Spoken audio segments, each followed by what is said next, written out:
Hello, I was going to do a video up on the moors connected with folklore, but that's not going to happen today. It's blowing a hoolie, it's raining.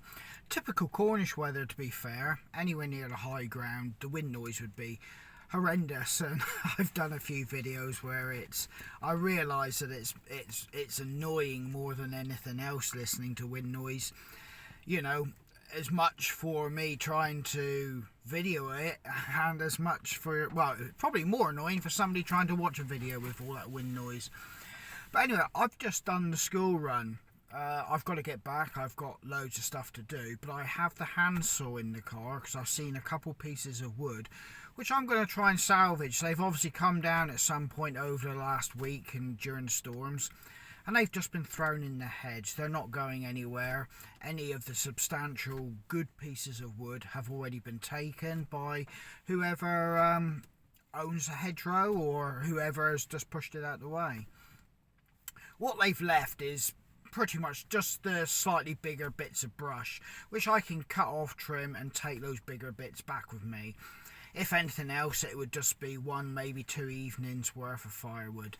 But I've just stopped on the way back from the school run because I just want to show you a tree, and you can see how dangerous these winds are. Obviously, people do know that, but if you're not around trees and don't, have access to the countryside or being out, you might not fully appreciate what can actually happen to a tree. And I'll just show you. Yeah, there's a lot of wind, but as you can see, that tree, and this is a substantial tree, has literally snapped in half there. It's literally given way. Obviously that's going to need some professional assistance to get down. As you can see, it's on the road, and people have just thrown some bits that have obviously come on the road into the hedge. But as you can see, yeah, that's a lot of weight up there, and it's going to need somebody with a bit of professional knowledge on how to deal with that.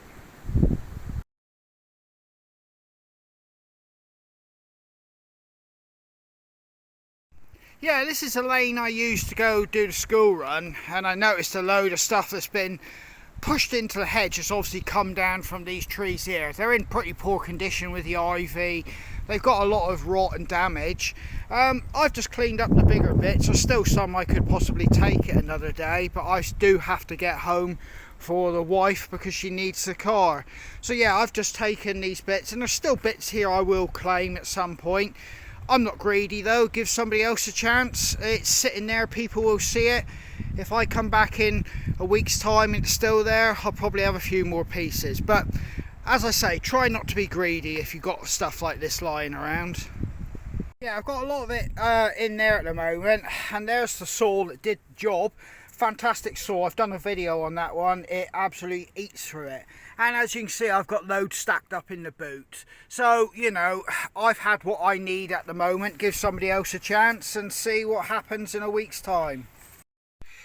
Right, I didn't have no breakfast, so I'm going to go home, have some breakfast, unload the car, or I may be informed I need to unload the car so the wife and her daughter have access to it. I'd prefer to have some breakfast first, but hey, that's just the way it goes. Getting back to the Portugal trip that we're in the process of starting to plan seriously now things are opening up. I've mentioned it a lot in the videos, and I've also mentioned that passports, that I know mine is out. My previous job redid me a new passport, but because I'm no longer with them, I don't have that luxury, so I've got to pay for it myself, which I don't mind. But something else became apparent last night, and it's caught us a little bit off guard, and I'll tell you about that in a moment.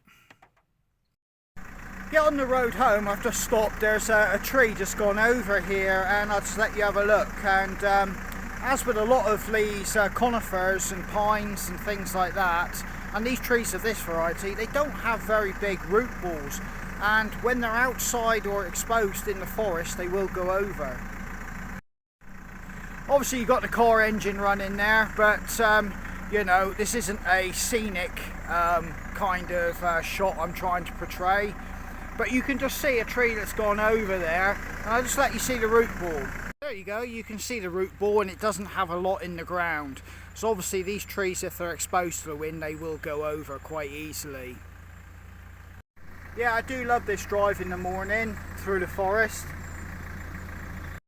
Yeah, I've got the blowers going because it's one of those days where it's misty, claggy, that the air is damp, but there's still a little bit of a tinge of coldness to it, which makes everything mist up, glasses, windscreens, everything. So yeah, it's just one of those days, I think.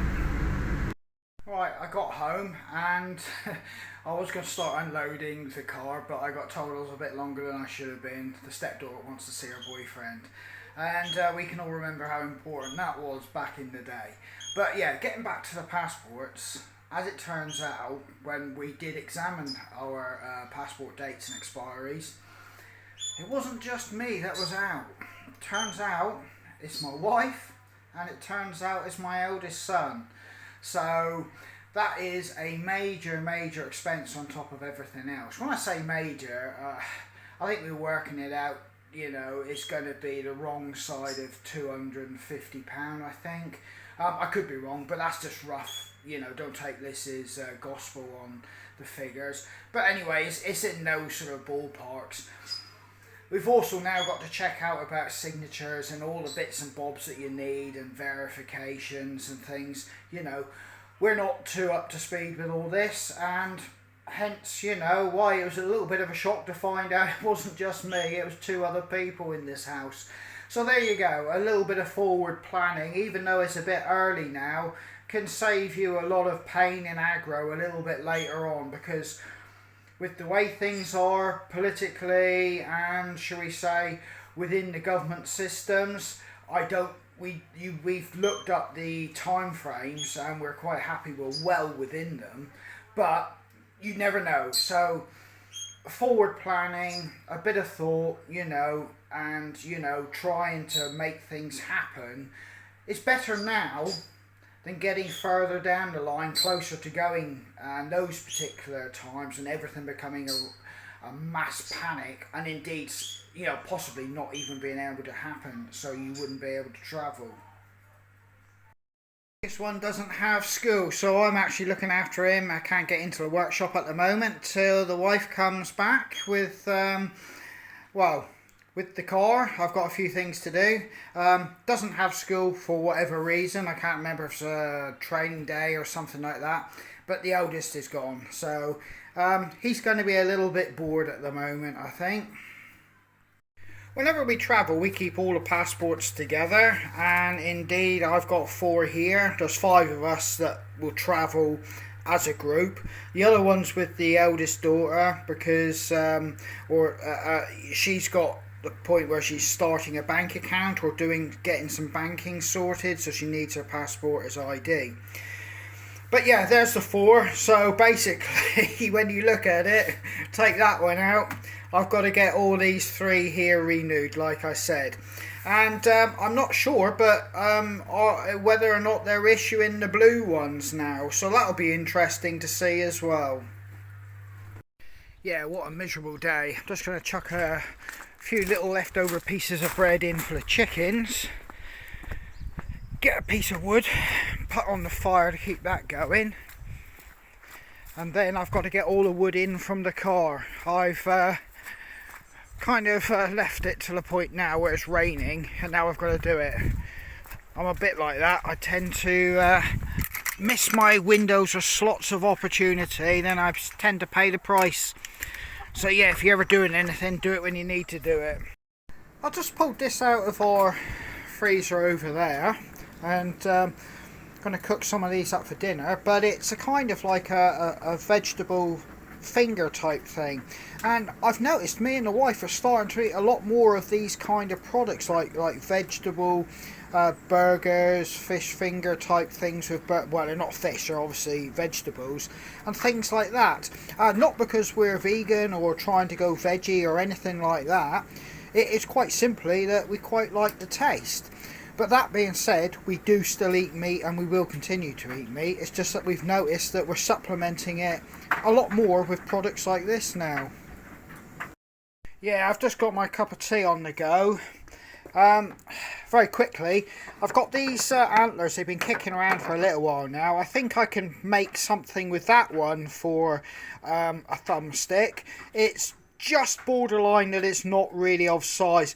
It's quite rough there. I would have to do a bit of sanding and that and try and do something with these, shall we say, the U shape in it, and where the antler breaks off into a U shape here. That would have to be, because it doesn't look very nice to the eye, and I traditionally wouldn't use this for anything, but as I've been given it, it seems a shame to waste. These two here are bordering on not being usable for anything. Stick wise, I could possibly put one on as an ornamental bit of horn or antler, shall I say, but even then, yet again, it doesn't feel right. I don't know. I'll have to investigate what I can do with those. I should be able to do something with a bigger piece, but those two there, I'm not sure. Seems a shame to waste it. Like I said, I've been given it. Yeah, the last few should we say, last hour and a half, I've been out printing out loads of designs and pictures and looking at ones that I can apply to sticks and alter and, should we say, manipulate to actually fit onto a stick. That's taken a lot of time, but I've had to get a load of new designs and I've done that. That's just part and parcel of being a crafter, you know. It might not seem like work, but I've got to do that to produce my items. Yeah, so that's been done. I got a load I can put a file away that I can put away. I'm going to finish my cup of tea, then I've got to get that wood away. Yeah, this is pretty miserable. I'm going to go off and get that saw in out the car and release the tension on the blade. Should have done that earlier because it doesn't do any good to leave tension for a long time on those blades. Yeah, I did a video on this particular hand saw, bow saw. Fantastic piece of kit, and I managed to reclaim all that wood that I've got in the car, which I'm talking, but I should be doing that. But yeah, I did reclaim all that with this, and it just goes through it like a knife through the proverbial butter. But you should always release the blade on these bow saws. It doesn't do the blade any good to be under tension, so you release it, because there's a fair bit of tension on it, and even though it's metal will fatigue, particularly because when you're cutting, it has to bend as well. So if you leave it under tension, that's keeping it, shall we say, continually taut, and in the end, it will break down the blade itself, and it'll make it more susceptible to snap in the end. So you release the pressure when it's not being worked, and that will extend its life for the blade. Yeah, a very quick talk about a text my wife received, and that text was relating from our energy company for our electric usage. No other energy like oil or gas. This was quite simply our electric consumption.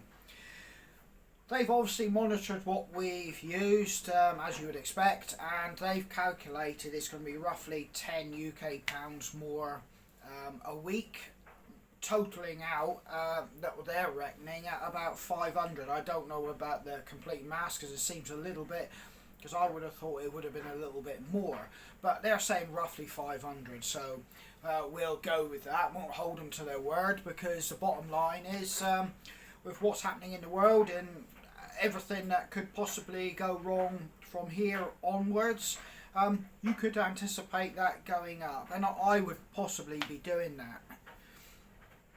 Now, with your costs going up like that, you have to now sit down to yourself and think, how can you make an offensive into that financial increase and reduce it yourself? Now, the only thing you can do realistically is, you know, not use as much. You come out of a room, turn your light off, you don't leave your items on standby, You don't leave something just ticking away there like heaters or your music or you know, anything that's just going for the sake of going for convenience. You'll have to turn it off if you want to try and eat into that increase that they've put on. Failing that, you could go to become more, shall we say, heading towards where you purchase products that use a less energy, which is possibly what a lot of people would possibly be looking at. But even then, you still have to, if you're like myself and you want to eat into that increase, you will have to use less energy, and that will literally be turn those lights off. Like, you know, you don't need them going for 20 minutes while you're out of the room and things like that. You know, you don't need to let the shower run for, you know, a few moments, well, 5 minutes before you get in. Put it on as soon as it's warm, get in, have your shower and get out. You don't need to be stood there just, you know, for 20 minutes just enjoying the fact you're having a shower. That might seem a little bit, shall we say, something that you'd think is, you know, minor, but all this accumulatively will add up and reduce your bill. And indeed, if you want to try and make inroads and make a saving, it's those sort of things you'll have to do to try and claw back a bit of money. Well, here goes. I've put it off long enough. I'm getting that wood in. As you can see, I've got the bigger pieces in here and indeed right the way through, and let's get those out. Right, so that's the pile in from the car. I've just had some dinner. As you can clearly see, there's a substantial little pile, and that's just roadside thrown away, offside, you know, cuts really from the wood that's being thrown away and is going to be left to rot. Obviously big rounds or big portions of the tree have been taken away, and this is the stuff that's been left. So rather than let it rot, I'm utilising it and cleaning up the hedges and verges in the process. So it's a win-win. But obviously it does mean a lot of work, and you know, not everybody would want to put that effort into doing something like this, but you know, I'm prepared to. So there you go, you can see the pile there. Yeah, I've got one egg here. I've had two earlier, but the girls do have this roof which keeps them dry, so you know, they don't suffer too badly in this weather. I do have areas of my garden which do kind of flood, as you can see here. It's just the way of the garden there. And this has been heavily used recently by the kids and myself. There's another patch here. There's a big divot here. That always gets wet. And right here where you step off the steps. So you can see, well, this bucket's got filled up. But no, there's a lot of water kicking about at the moment. And hence, coming back into the workshop, I'm now going to start setting myself up for some wood burning. Get those sticks, all the artwork done. And indeed, I've got a customer that will want her stick by the end of the week, so it has to happen. So, yeah, get these tools out and start cracking on.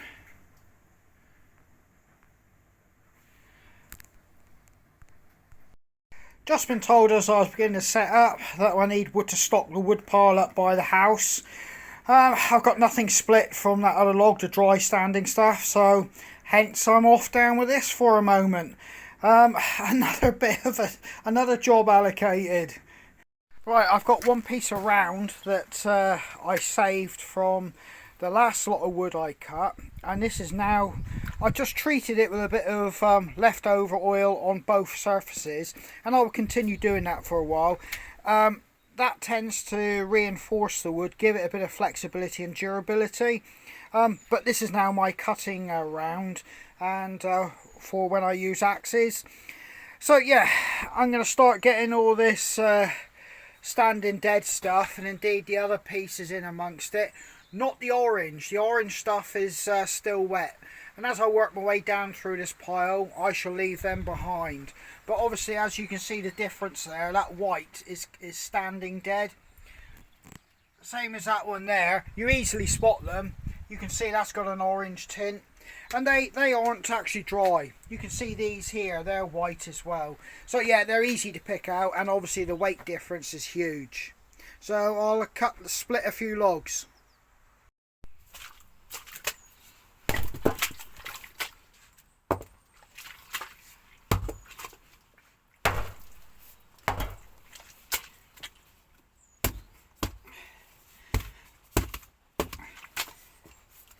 Caught that in the corner, didn't give that a good clear hit. So there. You need to hit a piece in the centre, like that, and then they go.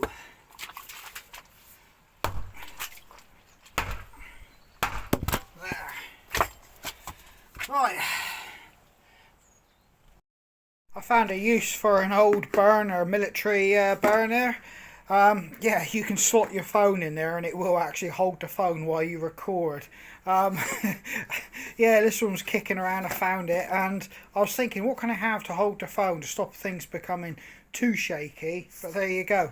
I found a use for what technically is a redundant piece of kit now. Yeah, obviously it's wet out there, so I've re-oiled this axe head, but as you can see along the top I've got several damaged bits to the blade there. What I'm going to have to do is grind and file that back down, and then put a stone across it and get an edge back. It's perfectly serviceable for splitting those rounds down there, but obviously you know, in the interests of doing things properly and, you know, just having a nice axe head, I will get those back, and I'll probably do a video and show you how I go about doing that.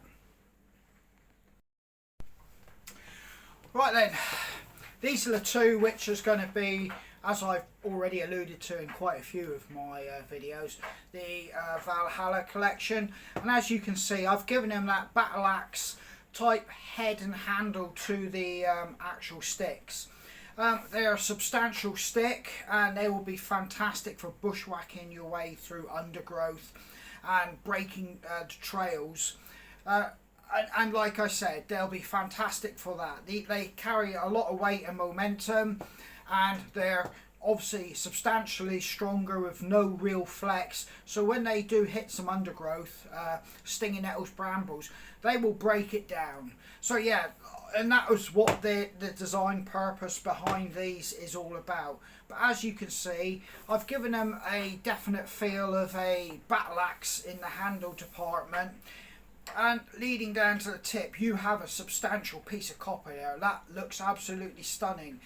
And when that's polished up, that will glisten off the sun. And as you can see, leading along the whole stick, it really does have that feel. And like I said, when I get the Viking artwork, I'll show you again, and you can have a look and see what it looks like. But yeah, this one here, same again.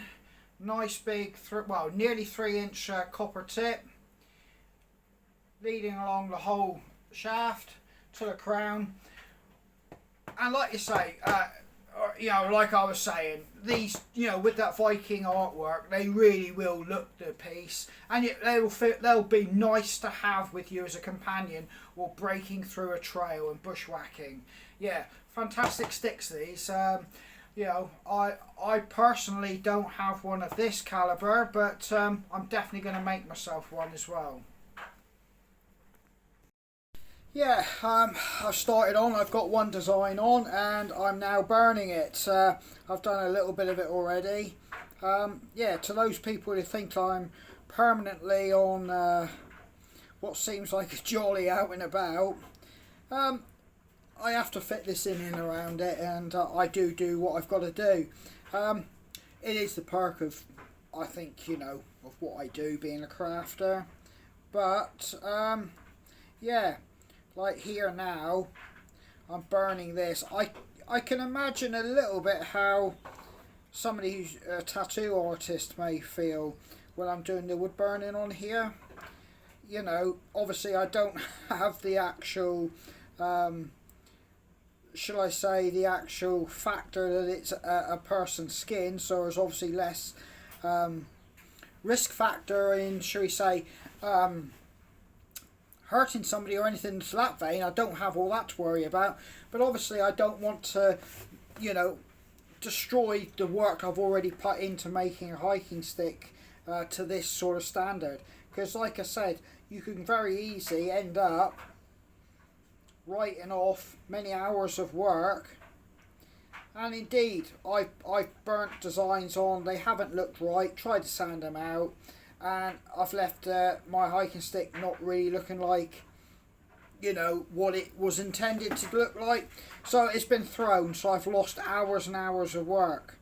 And even though I can be out here any time of day I want, within reason, it's still time, and like any job, you put in time to it, you don't want it to be in vain, shall I say. But the thing is with me, if I don't produce something, I don't have nothing to sell. If I don't have nothing to sell, obviously I'm not getting an income from it. Yeah, so, you know, it's not really a moan or a complain. It's just basically, you can see that I am actually doing something now. And obviously, I'm talking, but there is a lot of concentration and a lot of, shall I say, observation to what I'm doing that's got to happen. There is a knack to this. There is a slight bit of skill. I'm not going to, that's not me bigging myself up. It's just the way it is, and I'm not a gifted artist. And any of this kind of artwork kind of stuff takes me a lot longer than it would somebody who was a gifted artist and could just go bish bash bong and get it out. But wood burning, particularly with the item I'm wood burning with, is a slow progress. So basically, you know, I've just got to keep going, and I got to keep going until I've got all the sticks done. And there's no two ways about it. You know, I can, unlike factory work, have a radio going. I can pop out to the toilet, or even if I want to, just stop for them in a moment or two. So, you know, I'm not comparing it to being in that vein, but, you know, I still have to do stuff. And as you can see, I'm here doing it now. There's a lot of water coming off that field. It's almost like a river coming down there. I'm just on the way to do the school run. Pulled over. That's how we're heading down into the village. Well, I'm back inside. It's the evening, and I've just found out that I'm on shift. My wife has reminded me that I'm on shift tonight, so it was a quick hurry to have a shave and get ready, just in case I do get called out. And it's been the usual fight to get the kids up to bed. They've all got school tomorrow, so they're all upstairs being got ready for bed. But you've seen what I would call a typical day here when the weather's crap in Cornwall, or rainy. So yeah, I'm going to sign out here and watch a bit of TV and see if I get called out. But yeah, okay, it's Andy from Folklore Hiking Sticks.